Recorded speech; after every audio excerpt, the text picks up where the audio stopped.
Meghan Markle accused of abandoning theatre patronage as industry suffers.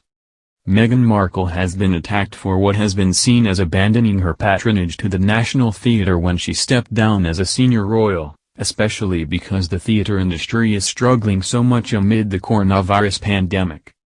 The Duchess of Sussex was given the patronage in January 2019, along with 3 others that were her first solo responsibilities. This patronage was handed to her by the Queen, who held it for 45 years before her. At the time, it was considered the perfect fit. Meghan is an actress by trade, after all, and could use her skills, experience and knowledge to really help the National Theatre thrive.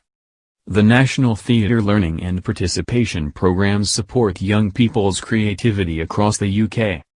While Meghan has never performed professionally in theatre and is best known for her role as paralegal Rachel Zane in the TV legal drama Suits, she nonetheless has a clear interest in all things thespian. After the couple stepped down as senior royals at the end of March, Meghan and Harry retained their personal patronages. Prince Harry is the patron of 14 charities and Meghan 4. However, since they have now moved to the US, they are somewhat absentee patrons, meaning their charities are not able to reap the benefits of what having a royal patron can do.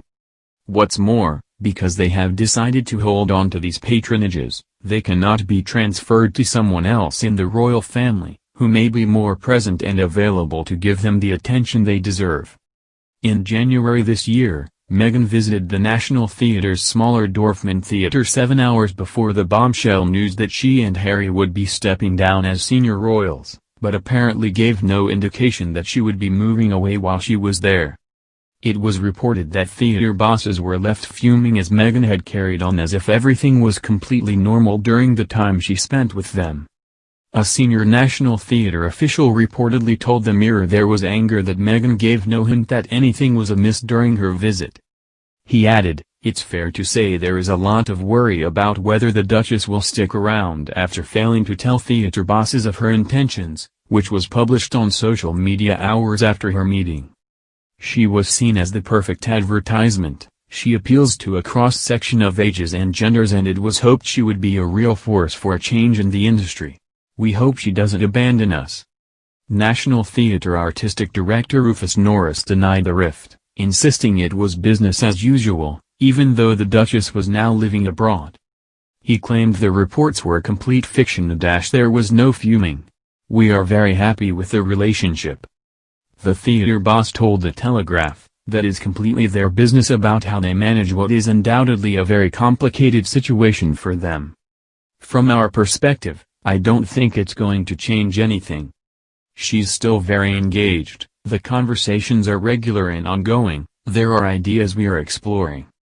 However, since March the world has changed a lot due to the coronavirus pandemic. The theatre industry has been among the worst hit, as theatres are still not open after many months of closure. This is because it is very difficult to social distance in the often packed audiences, and so are a perfect environment for the spread of the virus. It is currently uncertain when the doors will open again, and several shows have already announced that they have been forced to permanently close. It is during this crisis that the National Theatre needs its royal patron the most. Columnist Richard Eden wrote in the Daily Mail that there was irritation in Theatreland that the Duchess has barely lifted a finger for her patronage. He wrote, "These are desperate times for live entertainment venues everywhere.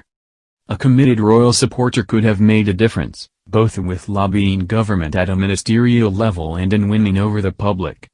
If the government does not allow theatre to reopen without social distancing, many will go bust."